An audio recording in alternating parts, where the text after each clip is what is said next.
Assalamualaikum warahmatullahi wabarakatuh.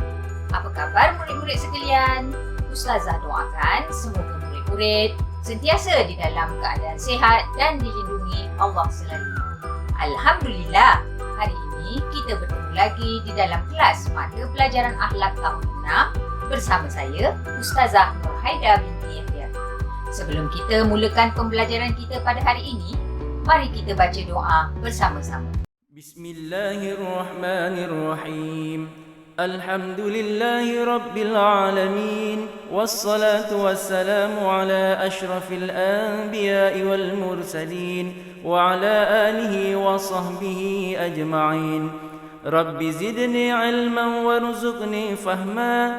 Rabbi shrah li sadri wa yassir li amri wahlul 'uqdatam min lisani yafqahu qawli. Ya Arhamar Rahimin. Mari kita lihat gambar ini. Gambar ini menunjukkan seseorang yang sedang sakit di hospital. Apabila kita berada dalam keadaan seperti orang di dalam gambar ini, iaitu ditimpa musibah kesakitan, kita hendaklah ingat kembali bahawa penyakit yang menimpa kita itu merupakan satu ujian daripada Allah Subhanahu Wa Taala. Sebagai seorang Muslim, kita kena redha dengan segala ujian dan ketentuan Allah. Jadi, tajuk pelajaran kita hari ini ialah redha. Mari kita baca pengertian redha bersama-sama. Pengertian redha ialah menerima segala perkara yang ditentukan oleh Allah Subhanahu Wa Taala dengan hati yang tenang dan ikhlas. Maksudnya, apabila kita ditimpa musibah atau kesusahan, kita dapat menerima musibah dan kesusahan itu dengan hati yang tenang dan penuh keikhlasan. Contohnya, seperti apa yang sedang berlaku sekarang ini, di mana di seluruh dunia sedang ditimpa musibah penularan virus COVID-19.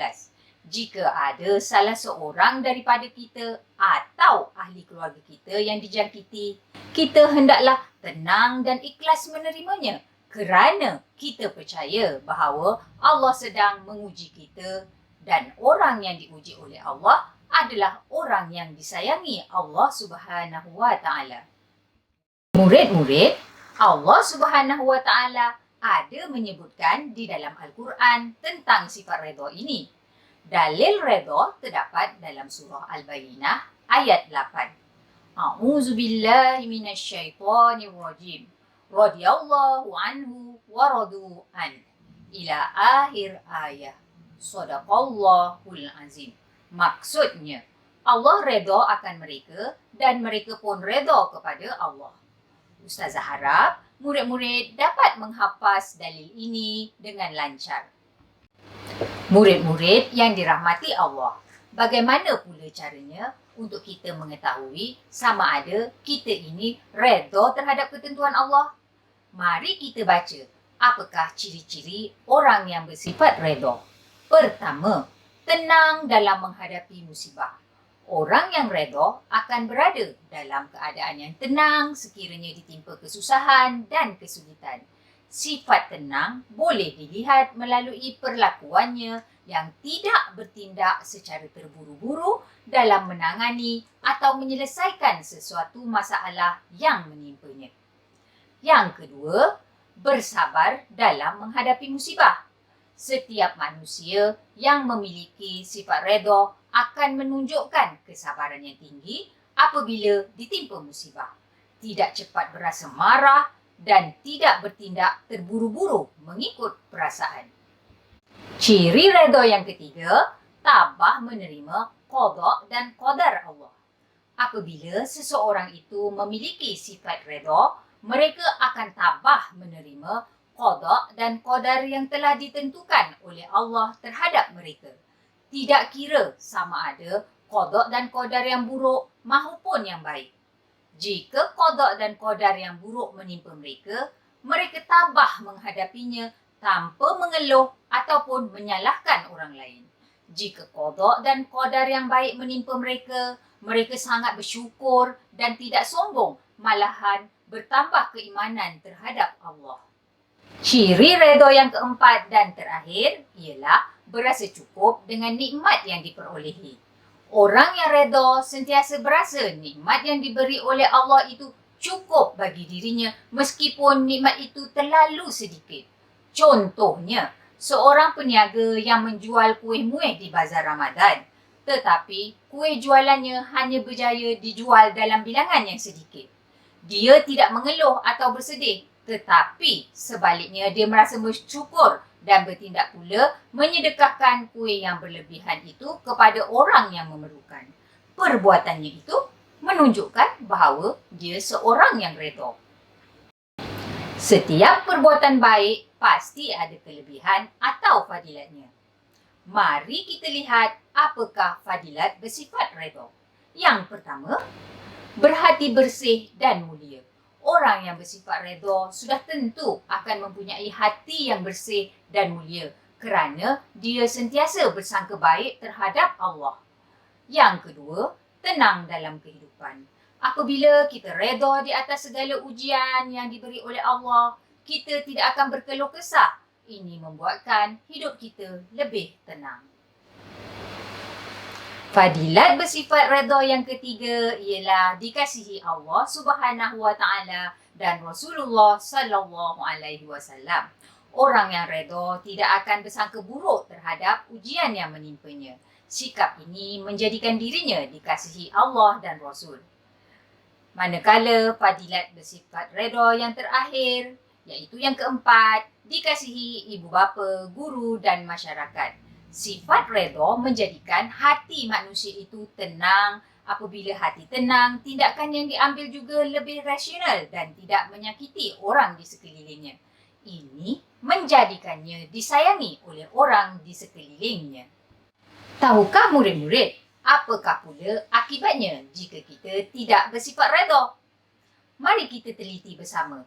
Apa akibat yang akan menimpa orang yang tidak bersifat redha? Yang pertama, tidak yakin dengan qada dan qadar Allah. Orang yang tidak mempunyai sifat redha sebenarnya di dalam dirinya tidak yakin dengan ketentuan Allah. Kerana ketidakyakinannya itulah yang menghalangnya untuk menerima ketentuan Allah dengan redha. Akibat tidak bersifat redha yang kedua ialah hidup sentiasa gelisah. Orang yang tidak redha, kehidupannya tidak tenteram kerana dia sentiasa akan merasa takut ditimpa musibah dan kesusahan. Setiap masa hidup dalam kebimbangan kerana takut ditimpa kesusahan. Yang ketiga, dimurkai Allah. Murid-murid tahu atau tidak mengapa Allah memurkai orang yang tidak redha? Allah murka kepada orang yang tidak redha kerana sikapnya itu jelas menunjukkan bahawa dia tidak mempercayai segala yang berlaku di dalam kehidupannya ini hanya akan berlaku dengan keizinan daripada Allah Subhanahu wa taala. Dan yang terakhir, dibenci oleh ibu bapa, guru dan masyarakat. Mereka yang tidak bersifat redha ini biasanya akan menyalahkan orang lain jika berlaku sesuatu musibah menimpanya. Akibat sikapnya yang suka menyalahkan orang lain itu menyebabkan dirinya dibenci oleh orang di sekelilingnya. Sebagai seorang Muslim yang beriman, kita hendaklah menjauhi sifat seperti ini. Alhamdulillah, hari ini kita telah pun mempelajari pengertian redha, dalil redha, ciri-ciri redha, fadilat bersikap redha dan akibat tidak bersifat redha. Murid-murid sekalian, tahukah murid-murid bahawa tidak percaya kepada qada dan qadar Allah boleh membatalkan iman seseorang? Semoga kita semua dijauhi daripada perkara ini. Untuk melatih diri kita supaya bersifat lebih redha, mari kita amalkan zikir. Raditu billahi rabba wa bil islami dina wa bi Muhammadin nabiyyan wa rasulah. Sekian sahaja pembelajaran kita pada hari ini. Semoga kita mendapat manfaat dan bertemu lagi di lain masa. Sekian, wassalamualaikum warahmatullahi wabarakatuh.